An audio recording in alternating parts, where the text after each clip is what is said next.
Kabar mengejutkan datang dari selebgram Chandrika Chika yang ditangkap karena kasus penyalahgunaan barang terlarang. Selebgram cantik ini ditangkap Polres Metro Jakarta Selatan pada Senin 22 April 2024 pukul 11 di kawasan Karet Kuningan, Jaksel. Selain Chandrika, polisi juga mengamankan beberapa temannya. Barang bukti yang didapat berupa rokok elektrik berisi cairan yang mengandung liquid barang terlarang. Nama Chandrika Chika sendiri cukup terkenal di dunia hiburan. Selebgram ini memiliki pengikut Instagram sebanyak 2,2 juta.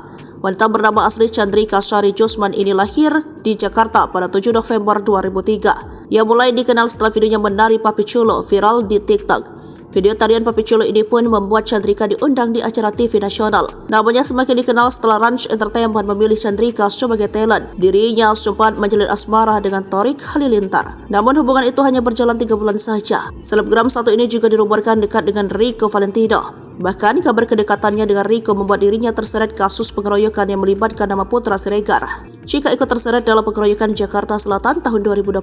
Kabarnya pengeroyokan itu dipicu teman wanita dari Rico Valentino. Sosok itu diduga adalah Chandrika. Kemudian Chandrika dikabarkan pernah melakukan video call dengan pacar teman dekat Aziza Salsa atau Ziza. Hal ini membuat hubungan Chandrika dengan Ziza tak baik. Bahkan Ziza tak mengundang Chandrika dalam acara ulang tahun hingga pernikahannya.